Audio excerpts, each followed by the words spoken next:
नमस्कार मंडळी, चला तर आज आपण बनवणार आहोत वाटाण्याचे कटलेट. तर हे वाटाणे तव्यावर मस्त भाजून घ्यायचं आहे आणि त्यामध्ये थोडी 2 मिरच्या टाकलेल्या आहे आणि हे वाटण वाटून घेत आहे. आणि आलू इकडे उकळून घेतलेले होते, 3 आलू घेतलेले आहेत, ते असे किसणीच्या साहाय्याने बारीक करून घ्यायचे. आणि हे पोहे आहे आणि हे वाटाण्याचं वाटण आणि थोडी कोथिंबीर सुद्धा वाटून घेतलेली आहे पहा. आणि ही कोथिंबीरच्या काड्या आहे, त्यामध्ये मस्त वाटण कोथिंबीरीचं त्यावर टाकून द्यायचं. एक कट केलेला कांदा मस्त हातानं कुस्करून टाकायचा. चवीनुसार मीठ टाका आणि मस्तपैकी 1.5 चम्मच मीठ टाकलेलं आहे. थोडी तीळ टाकून घेतलेली, अर्धा चम्मच हळद, 1 चम्मच लाल तिखट आणि मस्तपैकी थोडं तेल टाकून घ्यायचं आणि याचा गोळा तयार करायचा. सर्व मिश्रण साहित्य एकत्र करून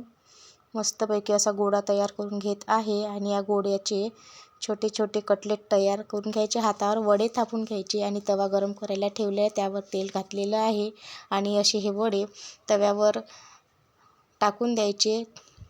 तळू पण शकतो आपण हे वडे आणि अशा प्रकारे फ्राय पण करू शकतो. तर हे पाहू शकता मी फ्रायच केलेले आहे आणि आता एका प्लेटमध्ये काढून घेत आहे. पहा किती छान झालेले आहे वाटाणा, पोहा आणि आलूपासून बनवलेले कटलेट. तर तुम्हाला माझे व्हिडिओ आवडत असल्यास लाईक करा, शेअर करा, सबस्क्राईब करा.